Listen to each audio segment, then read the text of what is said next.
Bueno, hoy vamos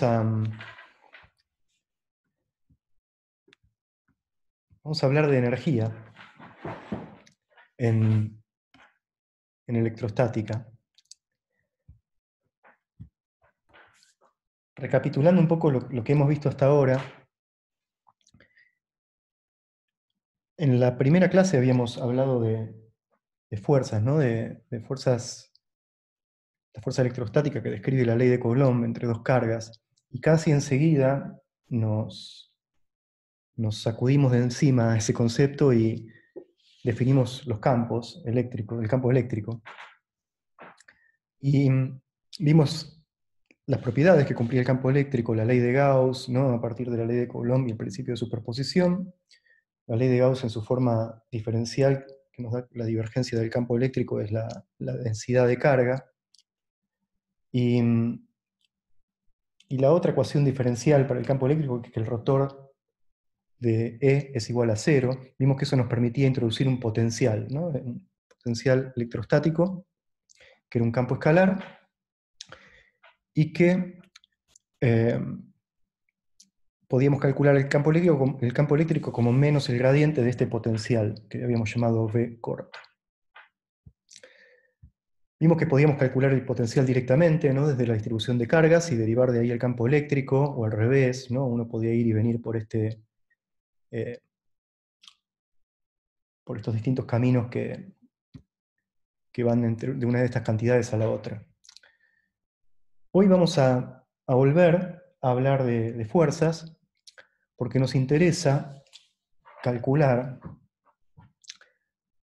Básicamente toda la clase va a girar alrededor de calcular la energía que es necesario, ¿cómo se dice?, poner para construir una distribución de carga, ¿sí?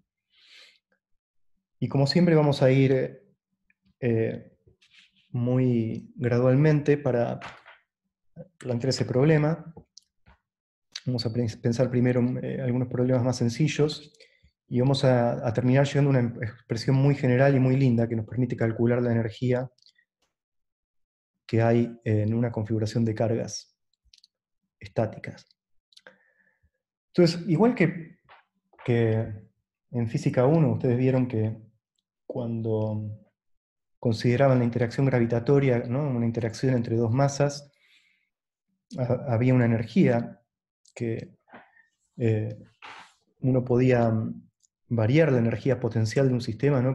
Desplazando las posiciones relativas de estas masas. Bueno, ahora tenemos otra interacción, que es la interacción eléctrica, y debido a que hay fuerzas entre cargas eléctricas, entonces va a ser necesario hacer trabajo para mover cargas eléctricas, ¿no? En presencia de otras cargas. Entonces, imaginen por un momento una distribución de cargas, ¿no? En el espacio. Pensemos en cargas puntuales primero. Q sub 1, Q sub 2, Q sub n, que están clavadas en sus posiciones, ¿sí? Entonces sabemos que, dada esa distribución de cargas, podemos calcular el campo eléctrico en cualquier punto del espacio, ¿sí?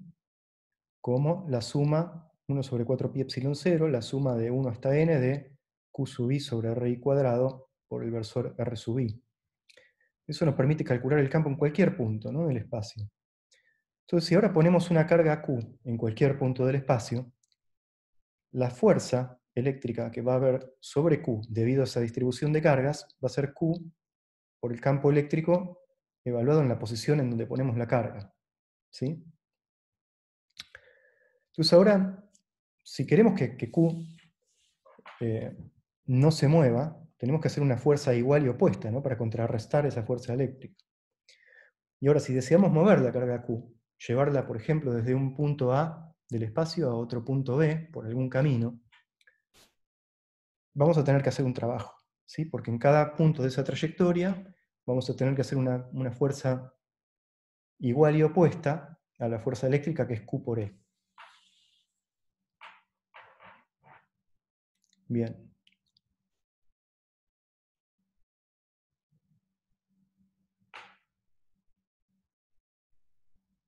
Esa fuerza va cambiando, ¿no?, a medida que nos movemos por el campo generado por por estas cargas Q sub I, la fuerza que tengo que hacer para mover la carga Q grande va a ir cambiando, va a depender de R. Pero bueno, entonces puedo calcular el trabajo que tenemos que hacer nosotros, ¿sí? Con la fuerza que nosotros tenemos que hacer para mover una carga Q desde la posición A hasta la posición B. Y eso va a ser, vamos a llamarlo W, y eso va a ser la integral de A a B de F escalar diferencial de L, ¿no? Donde el diferencial de L es el paso infinitesimal o el elemento de trayectoria a lo largo de la curva que estamos recorriendo. Ahora, esta fuerza, fíjense, va a ser, como es la fuerza que hacemos nosotros, es menos Q por el campo eléctrico.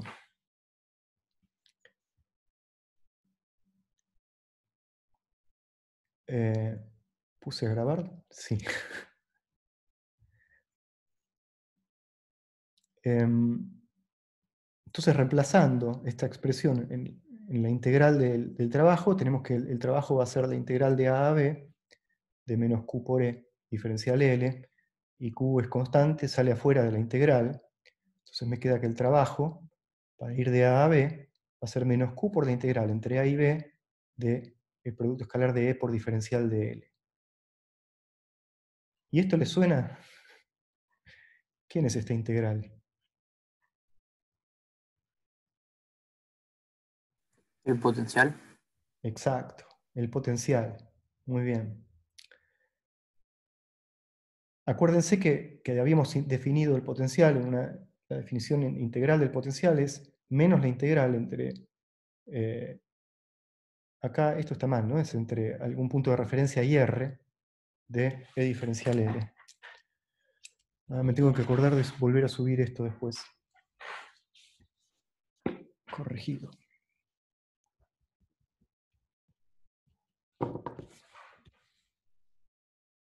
¿Cuál es el error?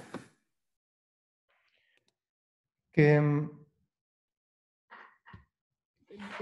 acá como estoy, bueno, que escribí B de R, ¿no? O sea, el potencial en R es menos la integral desde un punto de referencia hasta R del campo por diferencial L. Ahora, si queremos calcular esta integral, entonces ahí estaría definida y sería B sub B menos B sub A, como está escrito acá. O sea, esto está bien, pero acá yo hubiera escrito desde 0 hasta R en vez de A a B. Ah, cierto. El signo está bien. Acuérdense que este signo, un poco arbitrario, en realidad tiene que ver con esta convención de que queremos que las zonas donde hay cargas positivas tengan potencial alto y las zonas donde hay cargas negativas tienen menor potencial, ¿no? Esa es la idea atrás de esta convención. Ahora, entonces el trabajo lo podemos escribir como Q, y ahora este signo es absorbida por esta definición, ¿no? Q por el potencial en B menos el potencial en A. Y el resultado no depende del camino, gracias a que sabemos que el potencial es un campo escalar bien definido y que la diferencia de potencial entre dos puntos, definido por esta integral, no depende del camino que uno tome, ¿no? Entonces, en términos de la mecánica, diríamos que la fuerza electrostática es conservativa, ¿sí? Y acá, entonces, despejando la carga en esta expresión, vemos que la diferencia de potencial es como un trabajo por unidad de carga, ¿no?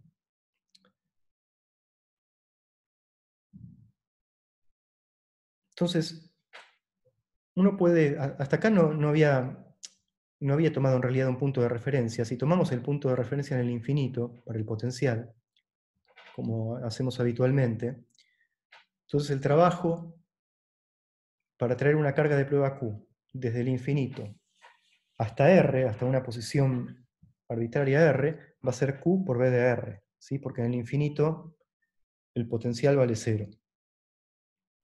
Entonces tenemos esta expresión que nos da una forma sencilla, si sabemos calcular el potencial, de calcular el trabajo necesario para mover una carga o traer una carga adicional, ¿no? Desde el infinito hasta las cercanías de estas cargas que generan el potencial BDR.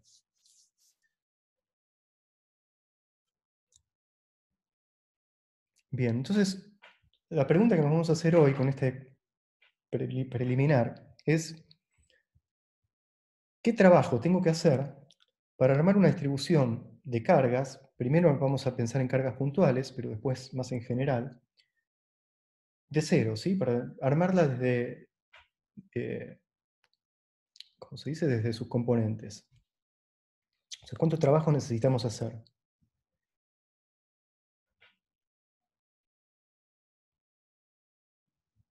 Entonces, una cosa que podemos pensar primero es, pensemos en dos cargas, ¿sí? Entonces tenemos el espacio vacío, y si primero traigo una carga Q1 por el espacio vacío hasta un punto R1, ¿sí? Y la clavo ahí, no tengo que hacer ningún trabajo porque no hay ninguna otra carga en el vacío, está solita, entonces eso no me cuesta trabajo.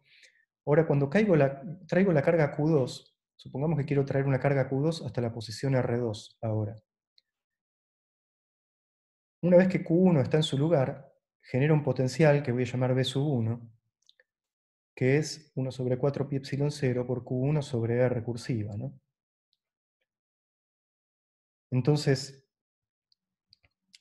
el trabajo W2 para traer Q2 desde el infinito hasta su posición final R2 va a ser Q2 por B sub 1 en R2, ¿sí? Aplicando esta fórmula que derivamos recién. Entonces, eso va a ser en este potencial, ¿no? B sub 1 es este potencial, va a ser 1 sobre 4 pi epsilon 0 por Q1 por Q2 sobre R12, donde R12 es el vector R recursiva que va de la carga 1 a la carga 2, ¿cierto? Que es el caso particular de R recursiva cuando traigo hasta una posición R2, la carga que me interesa. Entonces ese va a ser el trabajo necesario para traer a Q2. Ahora uno podría pensar, si ahora tenemos una configuración de n cargas, Q sub i, ¿sí? En posiciones, cada una en una posición R sub i, para cada par de cargas por separado, ¿no? Una carga Q sub i, una carga Q sub j de ese grupo, el trabajo necesario para acercar ese par aislado del resto va a ser W sub ij 1 sobre 4 pi epsilon 0 por QI QJ sobre RIJ, ¿no? Es como escribir esta expresión de manera genérica para cualquier par de cargas. Y entonces uno podría argumentar que por el principio de superposición, la fuerza total sobre cualquier carga va a ser la suma de las fuerzas debidas a todas las demás, y el trabajo total para armar la configuración va a ser W igual a la suma sobre todos los pares, ahora, todos los pares de la distribución final, 1 sobre 4 pi epsilon 0, QI por QJ sobre RIJ, ¿sí?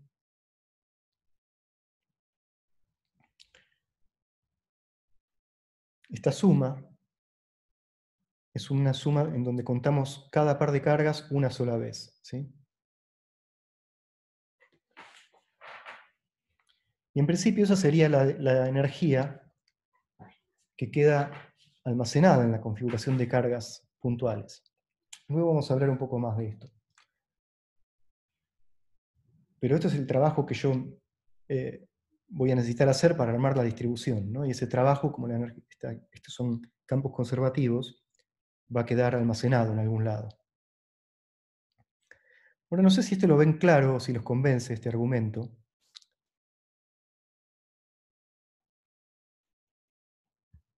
¿Cómo lo ven? Y un paso crítico acá, ¿no? Que es esta suma sobre todos los pares.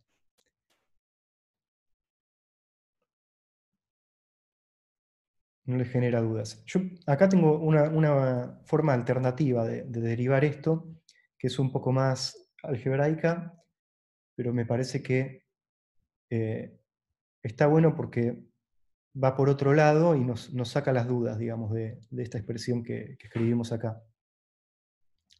Entonces les voy a contar eso brevemente. la idea es la siguiente. Vamos a armar esta distribución de cargas gradualmente, trayendo una carga, una por una las cargas, desde el infinito, ¿sí? En vez de pensar en los pares cuando ya están todos puestos. Entonces, como decíamos, ¿no? La primera carga, Q sub 1, la traemos en el vacío hasta la posición R1 sin hacer ningún trabajo. W sub 1 es 0. Cuando traemos la segunda carga, ya tenemos el potencial V sub 1 de R, que genera la carga Q1. Entonces, sabemos que V sub 1 de R es 1 sobre 4 pi epsilon 0 por Q1 sobre R, R cursiva. Y el trabajo realizado va a ser W sub 2, Q2 por V sub 1 en R2, ¿no? Es el trabajo para traer Q2 hasta la posición R2. Es multiplicar por Q2 esta expresión y evaluarla en R2. Entonces eso me da 1 sobre 4 epsilon 0 por Q1 Q2 sobre R12. ¿Sí? Esta es la cuenta, la misma que habíamos hecho recién, esencialmente. Ahora, cuando yo traiga la tercera carga, desde el infinito, una carga Q3, que la quiero llevar a su posición final en R3, digamos,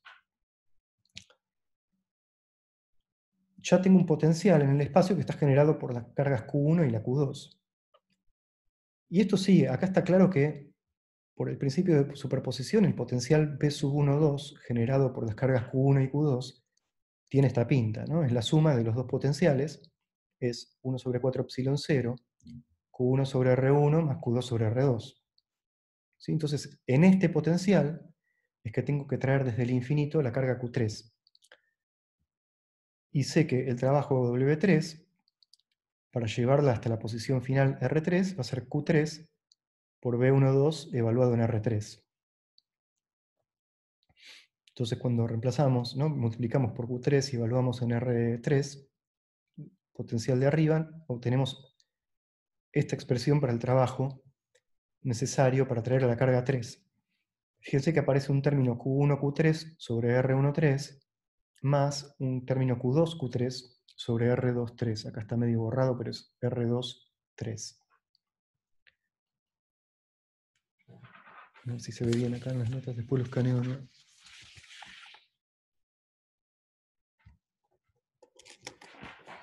No, es que hay un error además. Bien.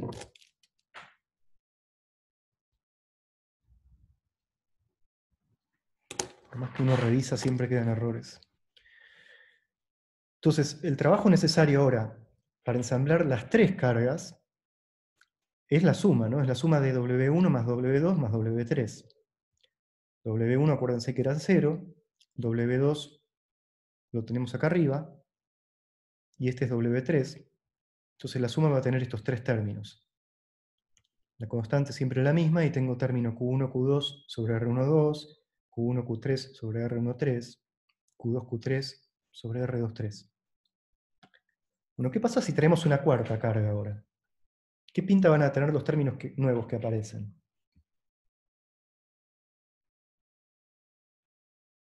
Bueno, el potencial ahora, que voy a ver mientras traigo la carga Q4, va a ser el potencial generado por las tres cargas que ya están en sus posiciones, ¿no? La carga 1, la 2 y la 3. Entonces voy a tener un potencial B1, 2, 3 de R, que por el principio de superposición tiene esta pinta de acá. Entonces, el trabajo W sub 4 para traer la cuarta carga, ya en presencia de las otras tres, va a ser Q4 por B1, 2, 3, evaluado en la posición final R4. Fíjense que eso, al multiplicar por Q4 en esta expresión, me agrega tres términos, ¿sí? Entonces el trabajo total necesario para traer las cuatro cargas ahora es el trabajo que habíamos calculado recién para traer las primeras tres, más este nuevo término, ¿sí? Estos nuevos tres términos. Entonces fíjense la pinta que va teniendo esto, ¿no? 1 sobre 4 pi epsilon 0, y aparecen todos los productos cruzados. Q1, 2 sobre R12, Q1, Q3 sobre R13, Q1, Q4 sobre R14, y después Q, Q2, Q3, que viene de acá, Q2, Q4 y Q3, Q4. Entonces, la forma que va teniendo esto, si se animan a adivinarla ya, es esta expresión, ¿no? O sea, para un número n de cargas, lo que voy a tener es la constante 1 sobre 4 pi epsilon 0, y después una doble suma, ¿no? Una suma de i igual 1 hasta n, de una suma de j igual i más 1 hasta n, porque no aparecen los términos q sub i cuadrado, ¿no? De q sub i por q sub j sobre r i j. ¿Está bien? Los primeros tres términos, fíjense, es q1 por q2, q3 y q4. El segundo y el tercero es q2 por q3 y q4. Y el último es q3 por q4. ¿No? Esa es la pinta que tienen las cosas. Si uno quiere ser un poco más formal, lo puede probar esta expresión por inducción, ¿sí? Podemos pensar que si para ensamblar n cargas vale esta expresión, vamos a llamar Wn, es 1 sobre 4 epsilon 0, la suma de 1 hasta n de la suma de j igual i más 1 hasta n de qi qj sobre r y j. Al traer una carga adicional, la carga n más 1, el trabajo, ¿no? Para ensamblar esas n más 1 cargas va a ser el trabajo necesario para ensamblar las primeras n, que suponemos que es este, más el trabajo sub n más 1 es necesario para traer la carga adicional. Y ese trabajo Q sub n, W sub n más 1 es Q sub n más 1 por el potencial V sub n de las primeras n cargas, evaluado en R sub n más 1, que es el lugar a donde voy a llevar la nueva carga. Entonces, reemplazando el potencial, ¿sí? Esto es Q sub n más 1 por la constante 1 sobre 4 pi epsilon 0 por la suma de 1 hasta n de Q sub i sobre R sub i n más 1. Fíjense, esto es la expresión para el potencial generado por las primeras n cargas, ¿no? Y evaluado en R sub n más 1. Bien, entonces esta expresión, para el trabajo necesario para traer la última carga, la carga adicional que estoy trayendo, la tengo que sumar al Wn para obtener W sub n más 1, W índice n más 1, ¿no? Entonces el trabajo total para ensamblar las n más 1 cargas es la constante por la suma de 1 a n, la suma de i más 1 a n de qi qj sobre r y j. Este es el trabajo que asumimos por inducción, es Wn, más el nuevo término, que es el trabajo necesario para traer la nueva carga. ¿Sí? Entonces, podemos sacar el factor común la constante en estos dos términos, en estas dos expresiones, y la suma de i igual 1 hasta n, y nos queda entre llaves la suma de j igual 1 hasta n, más este término adicional. Entonces, fíjese que lo que estamos agregando es el término n más 1 a esta sumatoria. ¿Sí? Entonces nos queda 1 sobre 4 pi epsilon 0, la suma de 1 hasta n de la suma de i más 1 hasta n más 1 de qi qj sobre r y j.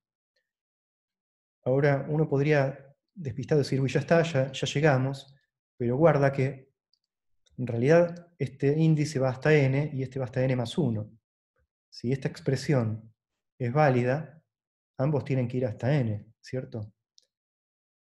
Pero bueno, ese último término lo puedo agregar sin cambiar nada en realidad. ¿Por qué? Porque la suma que está dentro comienza en el índice i más 1.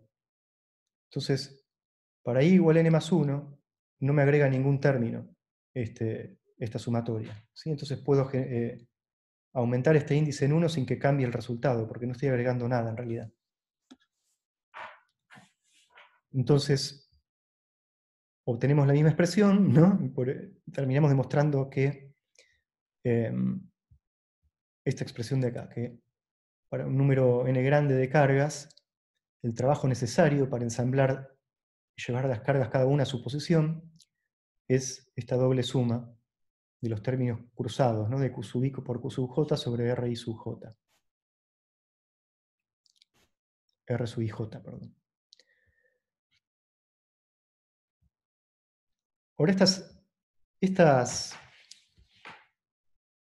sumatorias con desigualdades son bastante antipáticas.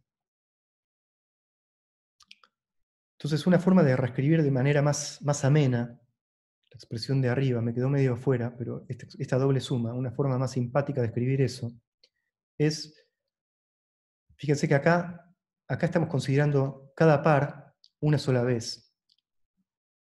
Eso es lo que hacemos al restringir este índice.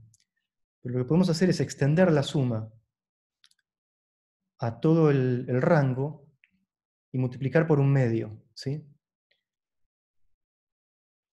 Porque lo que estamos haciendo efectivamente es incluir ahora cada par dos veces, ¿no? Al sumar de j igual 1 hasta n, pero fíjense que sí tenemos que excluir el j igual a i, o sea, ese no cuenta, ¿no? Entonces, extendiendo la sumatoria de 1 a n, excluyendo el índice i, contamos cada par dos veces, con lo cual tenemos que dividir por 2 esta expresión. Tenemos 1 sobre 8pi en vez de 4pi que teníamos arriba. Además de que esto es más tratable y va a ser más útil escribirlo de esta forma, esto deja bastante claro ahora que, como todos los pares están presentes, que esto no depende del orden en que yo haya ensamblado la distribución, lo cual es importante, ¿no?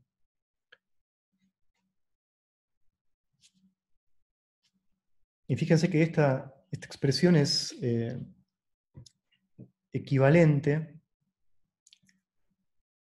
a la que habíamos escrito antes de esta derivación un poco más formal, donde escribíamos la suma sobre pares, ¿no?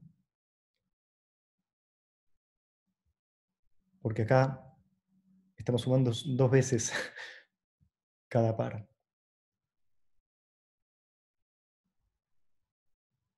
Bien, acá había pensado una pausa preliminar, pero vamos a seguir porque estamos todavía fresquitos. Por ahí hacemos una pausa más adelante o hacemos de un tirón hoy. No es tan larga la clase de hoy.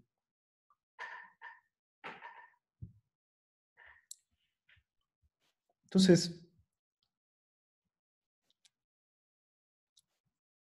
esta expresión para el trabajo la podemos reescribir de una forma que es muy interesante. Si, fíjense, saquemos el 1 medio afuera y llevémonos la sumatoria de 1 a n de i, de q sub i, y lo que queda entre llaves, ¿no? Me llevé el q sub i, la sumatoria, afuera. Lo que queda entre llaves es 1 sobre 4 pi epsilon 0 por la suma de 1 a n sin el índice i de qj sobre rij.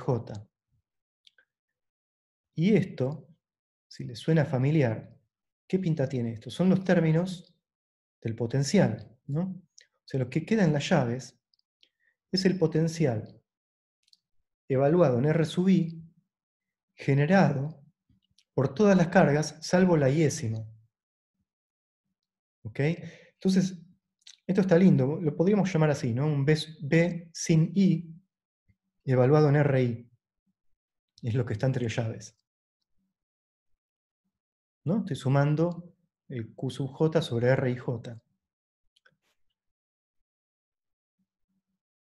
Entonces, el trabajo necesario para ensamblar la distribución va a ser un medio de la suma de 1 a n de Q sub i por el potencial sin i evaluado en R sub i. Fíjense qué expresión compacta y linda, ¿no? Bien. Entonces uno podría pensar que una vez que yo terminé de armar las cargas, están cada una clavadas en su lugar, uno podría pensar que en esa configuración de cargas está almacenada la energía electrostática. ¿En qué sentido digo esto? Bueno, en el sentido de que si ahora dejamos libre una de ellas, esa carga va a poder, vamos a poder recuperar esa energía, ¿no? Ese trabajo que hicimos en forma de energía cinética de esta carga, o para que haga trabajo de alguna manera cuando se mueve, ¿no? ¿Alguna pregunta hasta acá? Porque ahora vamos a meter un cambio y vamos a ver, apuntar en otra dirección. Es un buen momento para parar un minuto si quieren y pensar a ver si tienen alguna pregunta.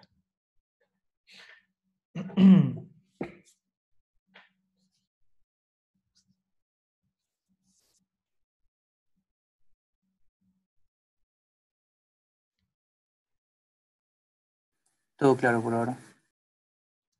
Bien.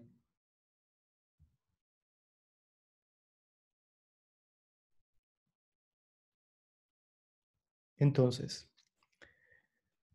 en el continuo, ¿sí? Esto es para una distribución de cargas puntuales. Tengo una suma de 1 a n de las q sub i por el potencial. Para una distribución de cargas continua, uno puede escribir, entonces el trabajo va a ser un medio, en vez de la suma ahora la integral de los diferenciales de q por el potencial evaluado en, pongo r' porque es la variable de integración, ¿sí? Esa integral está hecha en el volumen que ocupa la distribución de carga final, no una distribución ρ de R.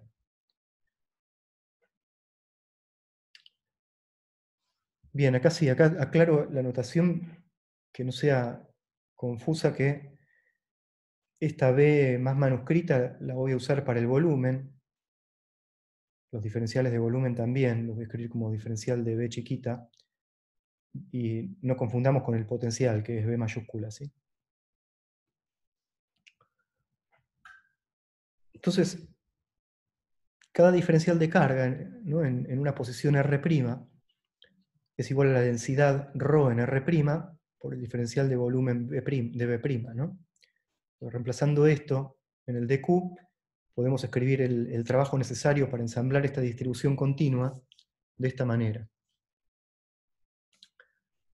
Ahora, en principio, uno puede usar esta expresión para calcular el trabajo ahora para cualquier distribución continua, ¿no? Rho de R'. Pero lo que vamos a ver es una manera de reescribir. Acuérdense de este triángulo entre las cantidades, ¿no? Potencial, distribución de cargas, potencial y campo eléctrico. No puede ir y venir entre estas. Lo que vamos a ver es que es posible reescribir esto en función solamente del campo eléctrico. ¿Ok? Entonces, ¿cómo vamos a hacer eso? Bueno, va a hacer falta hacer algunas cuentitas para llegar a esa expresión, pero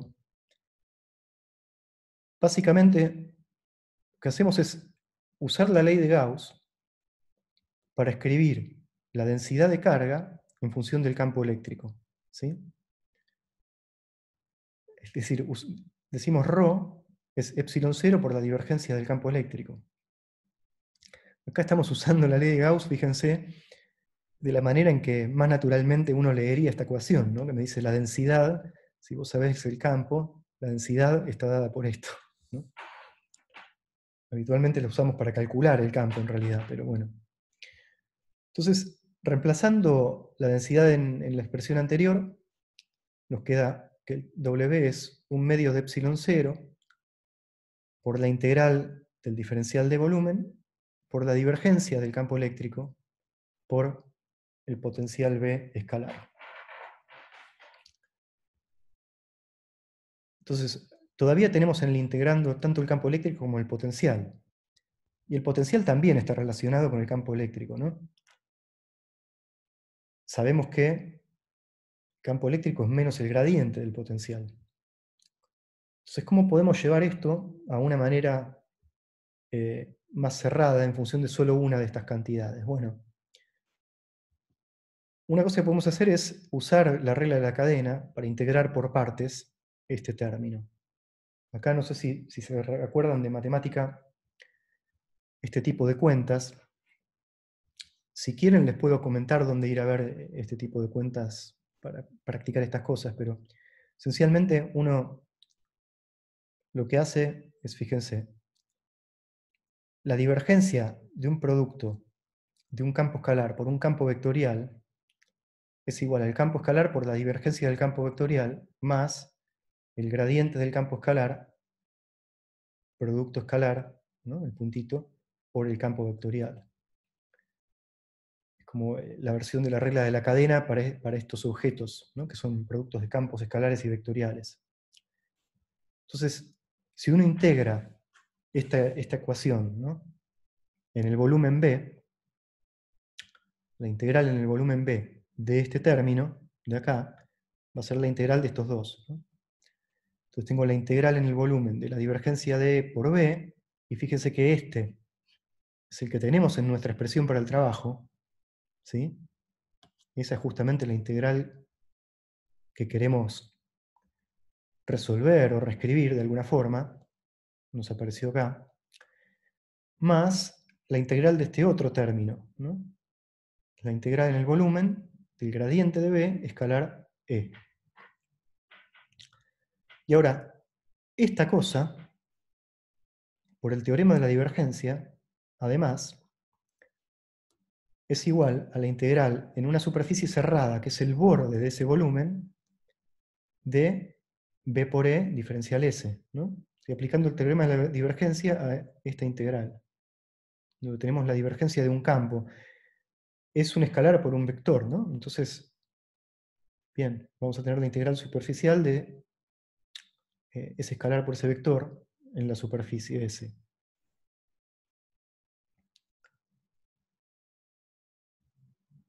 A ver, déjenme ahí.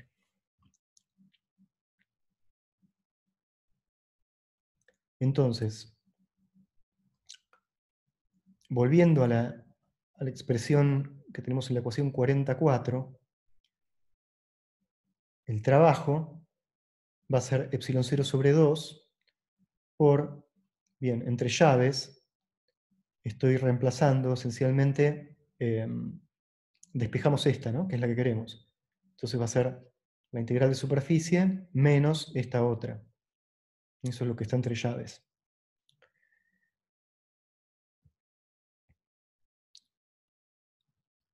Y ahora pasan dos cosas interesantes. Fíjense, por un lado, primero, que acá nos apareció la divergencia de B. ¿Sí? La divergencia, perdón, el gradiente del potencial, habla de B. Y sabemos que el campo eléctrico es menos el gradiente de su potencial. Entonces, esta integral, el término gradiente de B, escalar campo eléctrico, es menos E por E, y es menos el módulo cuadrado, ¿sí? Del campo eléctrico. Como tengo un menos adelante, me va a cancelar ese menos y me va a quedar esta expresión, ¿sí? En donde tengo la integral de superficie y esta integral en el volumen de la distribución de cargas del módulo cuadrado del campo eléctrico.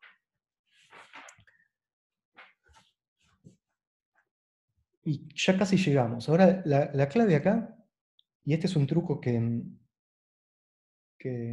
se usa bastante.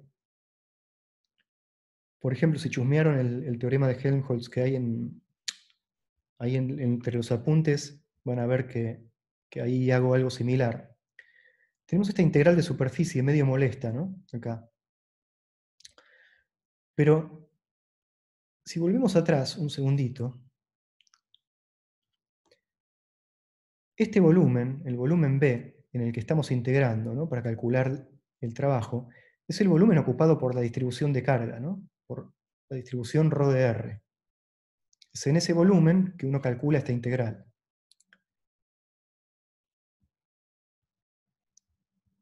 Por fuera de donde está la distribución de carga, ¿cuánto vale la densidad de carga?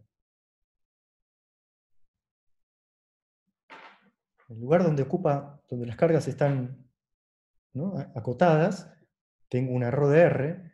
Si yo miro el espacio fuera de donde están las cargas, la densidad de carga en esos lugares es cero, ¿cierto? Entonces, en principio, yo puedo extender este volumen más allá del volumen estrictamente ocupado por la distribución de carga, Y esta integral no cambia en absoluto, porque estoy sumando ceros. ¿Ok? Pausa, a ver si eso se entiende.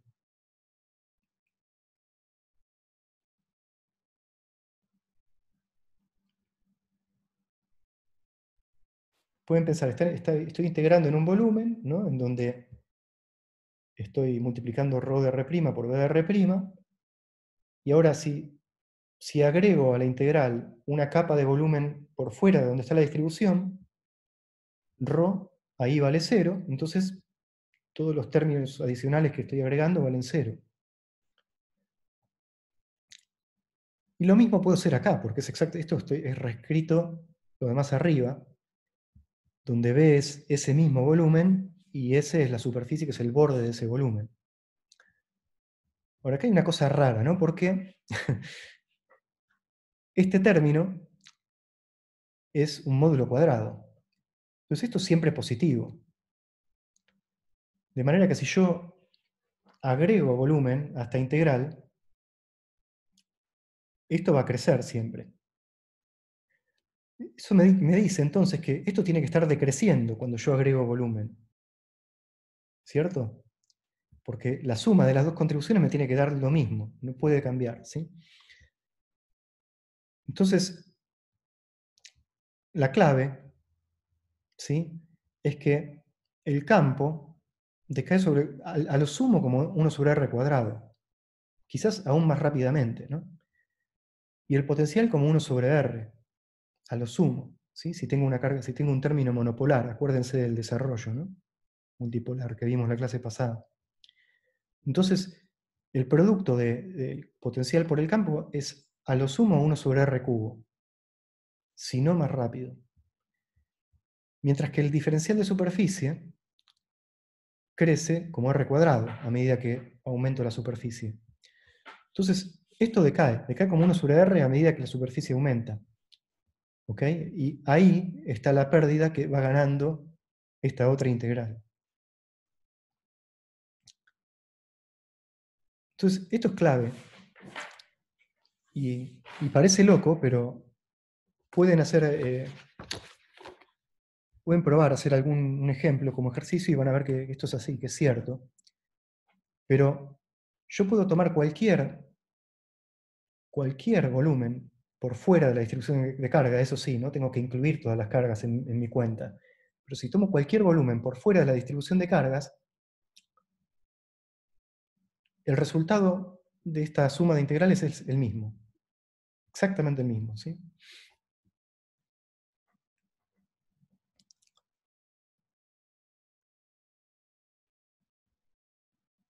Ahora, lo lindo de esto es que entonces podemos llevar este volumen hasta el infinito e integrar sobre todo el espacio. Y si hacemos esto, esta integral se va a cero, ¿sí? Porque decae como 1 sobre r, cuando r tiende a infinito se va a cero, y solo sobrevive el segundo término de este corchete, que es la integral del campo eléctrico al cuadrado en todo el espacio. Entonces, esta es esta expresión tan bonita que nos da el trabajo necesario para armar una distribución continua de carga, ¿sí? Y vemos que es la integral en todo el espacio del campo eléctrico al cuadrado, generado por esa distribución.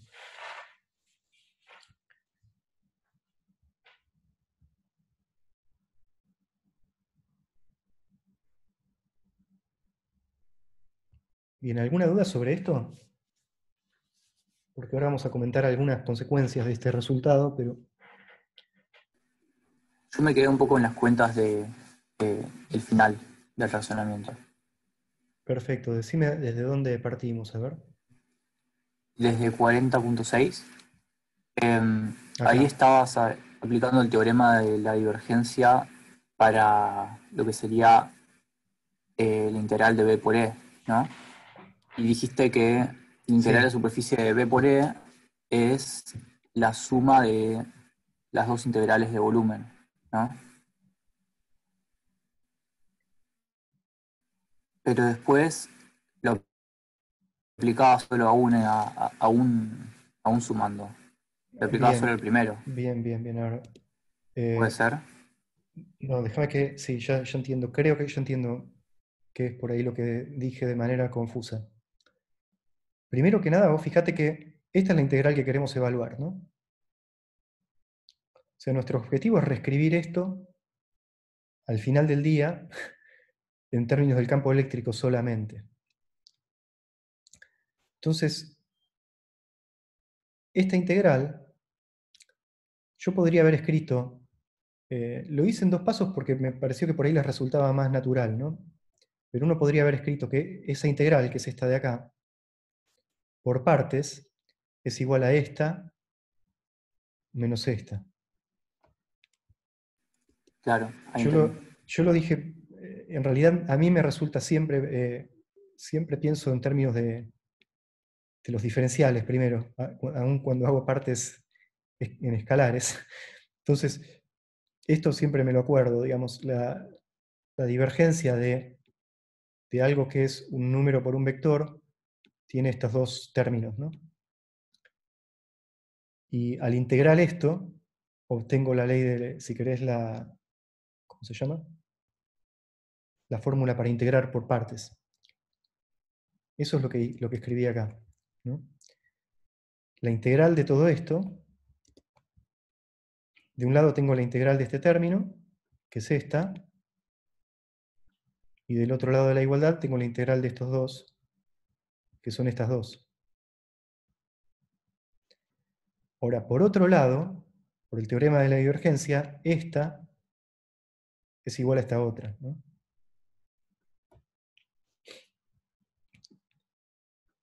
Estoy igualando esta a la integral de superficie. Entonces ahora, de acá, ahora sí, despejo esta, que es la que yo quiero evaluar, ¿no? Habíamos dicho. ¿Ahí me seguiste? Sí, ahí quedó claro. Está. Sí, bueno, sí, por ahí sí los aburro, pero yo siempre voy a tender a plantear primero la expresión diferencial y después las integrales. Me parece a mí más natural de esa forma, pero bueno, por ahí ustedes se acuerdan las expresiones integrales ya y, y eso está bien también. No me acordaba. Me vino bien. Me confundió la cuenta nomás. Entonces, una vez que escribimos esto, ¿no? En función de la integral de superficie y la integral de volumen, a grosso modo hay dos pasos más. Uno es reemplazar el potencial, el gradiente del potencial por el campo eléctrico. Eso es sencillo, ¿no? Es la definición. Y ahí me aparece la integral de E cuadrado. Y lo que es por ahí más sorprendente es este otro truco de extender el volumen, ¿no? Que es algo que es muy útil porque muy a menudo tenemos distribuciones acotadas y en principio las integrales están planteadas en los volúmenes en donde están las distribuciones, pero es muy útil pensar que uno puede extender esas integrales sin cambiar el resultado, ¿no? En particular, porque muy a menudo las integrales de superficie terminan yéndose a cero cuando uno hace el volumen ir a infinito. Y entonces de esa manera uno desacopla las dependencias, digamos, en una u otra variable, que es lo que hicimos acá, ¿no? Entonces fíjense qué lindo esto, ¿no? Porque en principio esto es equivalente a esta otra expresión, ¿sí? O a esta si quieren, que me da el trabajo necesario para armar la distribución ρ de R en función de ρ y B, pero acá lo tenemos escrito en función exclusivamente del campo eléctrico que genera esa distribución de cargas. Entonces, falta muy poquito, así que yo les propongo que terminemos. Así después tienen una pausa más tranqui para descansar. Y hacer preguntas, por supuesto, el que quiera.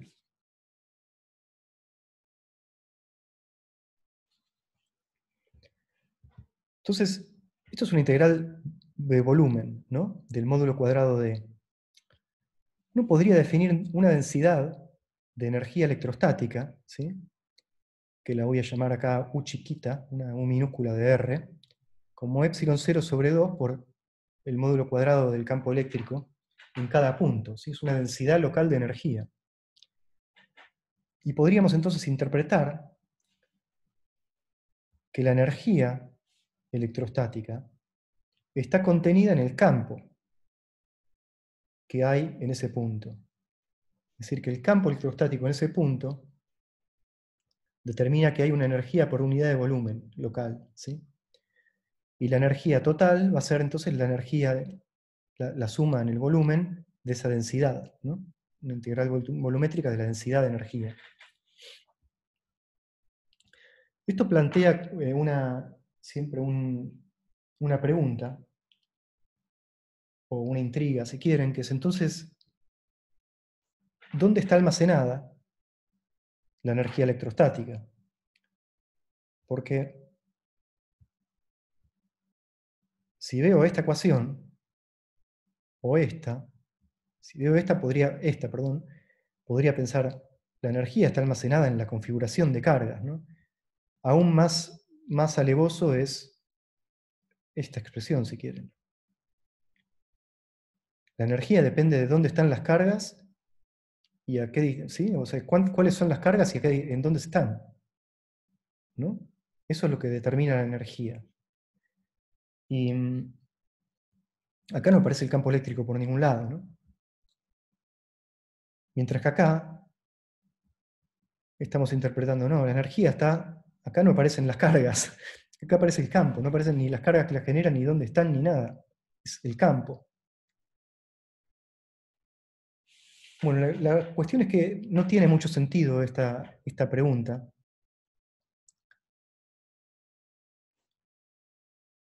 Es una cuestión, estas son formas de calcular el trabajo necesario para ensamblar, para armar la distribución de cargas, y eso queda almacenado de alguna forma, ¿sí?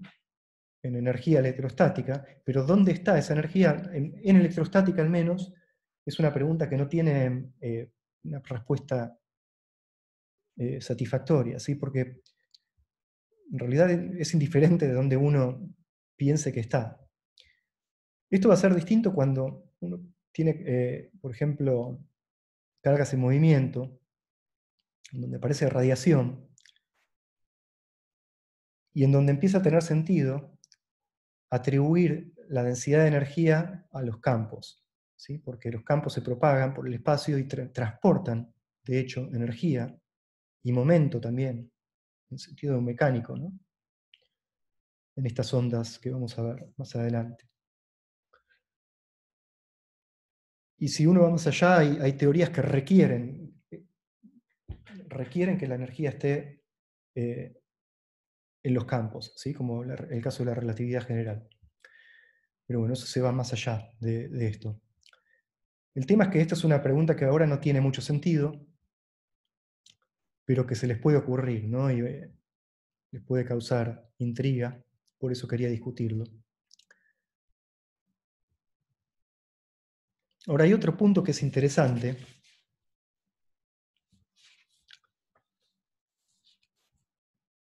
Yo les comentaba la primera clase que probablemente la electrodinámica es la teoría más cerrada y prolija que tenemos, ¿sí? De los fenómenos físicos. Por esto de que es automáticamente relativista, se extiende, ¿no?, al dominio relativista, su formulación cuántica la entendemos ¿no? y está comprobada también en un régimen cuántico relativista. Y sin embargo hay un detalle, un bug, diría un computador, en la teoría, que es muy molesto, pero bueno, está ahí. No afecta nada de los cálculos que uno hace, pero es una cosa que está, un pequeño detalle que no encaja, y los detalles que no encajan está bueno tenerlos presentes, ¿sí? Porque buscando los detalles que no encajan es que uno va a descubrir algo nuevo, justamente. Y el problema es el problema de la energía de una carga puntual. Es una cuestión de interpretación de esta fórmula, ¿no? Si donde hay un campo eléctrico, ¿no? Hay una energía almacenada que tiene una densidad que está dada por epsilon 0 sobre 2 por e cuadrado, para una carga puntual, aislada, ¿sí? En algún punto del espacio aislada, el campo que genera esa carga puntual va a ir como Q sobre R cuadrado, ¿no? Esa es la expresión para el campo eléctrico de una carga puntual. Entonces la densidad de energía en el espacio, alrededor de esa carga puntual, va a estar dada por esto, el módulo cuadrado del campo eléctrico por epsilon 0 sobre 2. Y eso me da ¿no? una densidad que va como Q cuadrado sobre R a la cuarta. Ahora, si calculamos entonces la energía almacenada en el campo de una carga puntual, eso va a ser la integral, ¿no? Salvo todas estas constantes que salen afuera, Q cuadrado sobre un factor que tiene pi cuadrado y epsilon 0, al diferencial de volumen, por conveniencia lo escribimos en esféricas, ¿sí? Es R cuadrado seno de tita, de R de tita de phi. Y tenemos esta integral. Las integrales angulares, no hay dependencia angular, salvo el seno, salen fácil, queda 2pi por 2, 4pi, me cancela algunos factores. Y me queda la integral, como hay un R cuadrado en el elemento de volumen, me queda la integral de dr sobre R cuadrado. Y eso me va a dar menos 1 sobre R, que tengo que evaluar, si estoy integrando en todo el volumen, en todo el espacio, tengo que evaluar entre 0 e infinito. Ahora, el término en infinito se muere, pero el término en 0 me da infinito. En otras palabras, la energía de una carga puntual diverge, es infinita.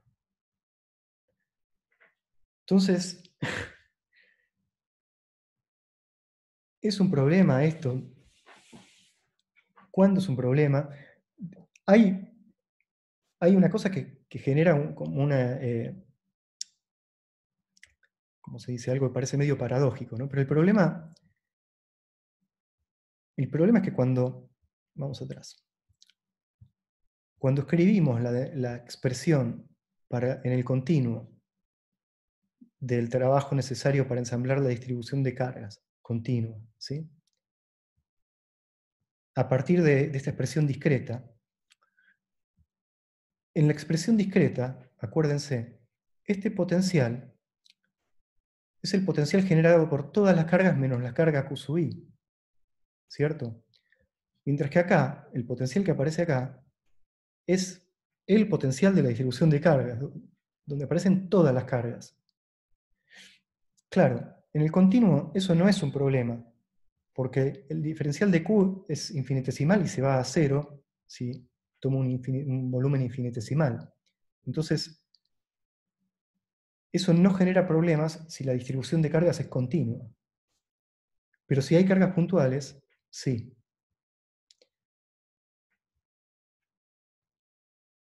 Listo, una pregunta. Sí. La energía es U en este caso. Sí, la estoy llamando W consistentemente, se habrán dado cuenta, no dije nada, pero usé U chiquita para definir la densidad de energía y acá la escribí como U grande, pero pienso más en la energía como el trabajo necesario para armar la distribución de cargas, ¿sí? Es una cuestión de notación si querés, pero sí, no sé por qué Pero preguntabas. por eso, porque cuando hablas de energía, hablas de la densidad de energía. No, no, la densidad de energía es densidad de energía, ¿no? Y tiene unidades de densidad. Sí. Es esta cosa. Mientras que esto tiene unidades de energía, fíjate, es la densidad por un volumen. O sea, el trabajo es la energía.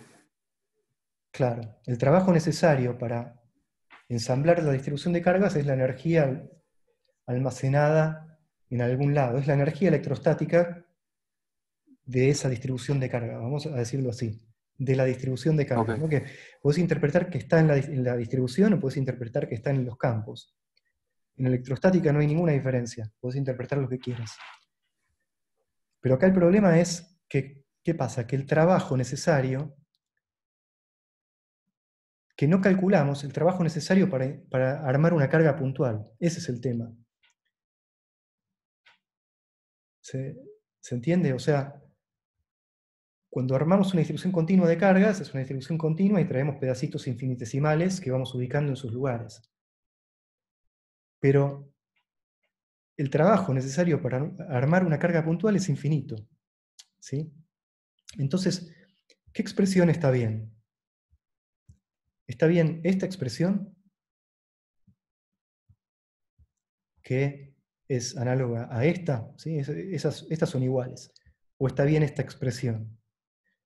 Y en realidad depende del problema que esté considerando. Si tengo cargas puntuales y quiero calcular ¿cómo se dice?, la energía para configurarlas, entonces esta es la expresión que tengo que usar, porque acá no estoy contando la energía, la autoenergía de las cargas puntuales, ¿no? Y si tengo distribuciones de carga, esta expresión está perfectamente bien, ¿sí?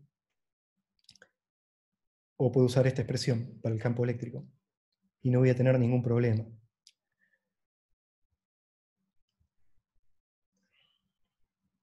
Bien, a ver, quiero ver si...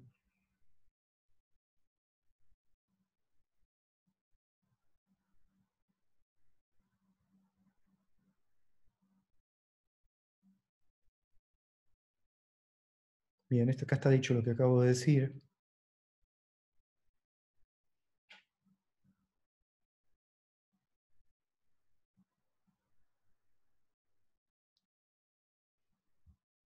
Voy a decir algo más que se me está escapando ahora.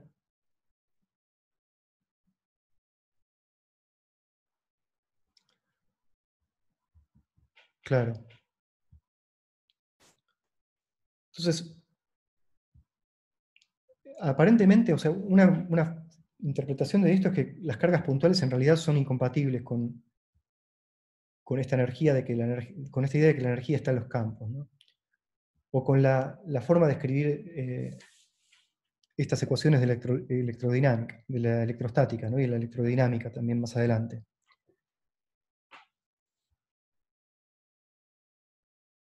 Podemos pensar, o sea, ¿qué se dice la gente para aliviar esta molestia, esta molestia profunda? Bueno, la carga está cuantizada. En realidad, las cargas puntuales vienen dadas. No tengo que hacer trabajo para ensamblar un electrón porque el electrón es el electrón y la naturaleza ya me lo da así como está, ¿sí? Entonces, ¿qué me importa cuánta energía es necesaria para ensamblar el electrón o si hace falta o no hace falta energía, ¿no? Es una partícula elemental que ya viene dada por la naturaleza y no representa un problema entonces el ensamblar esas cargas, ¿sí? En distribuciones más complejas. La otra, esto representa un problema que trae cola, ¿no? Hay cosas que pasan que creo que no vamos a llegar a ver en esta materia. A mí me gustaría, pero no creo que lleguemos. Pero que seguro van a ver en Teórica 1, cuando uno considera cargas en movimiento, aceleradas, aparecen otros problemas extrañísimos relacionados con esto. Y es un problema que persiste cuando uno cuantiza esta teoría, o sea que no es que la cuántica te lo arregla. Entonces, nada, otra cosa que por ahí la gente plantea es, bueno, pero en realidad, si pienso a los electrones no como partículas puntuales, ¿no? Sino como ondas, entonces no tengo este problema. Por el principio de incertidumbre tengo ¿cómo se dice?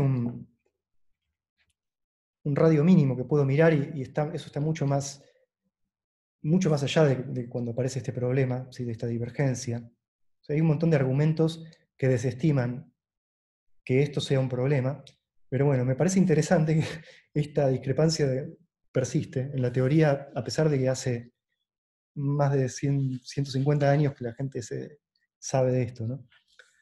Unos cuantos trataron de resolver este problema. Bueno, con eso terminamos hoy y les propongo que hagamos una pequeña pausa. A ver.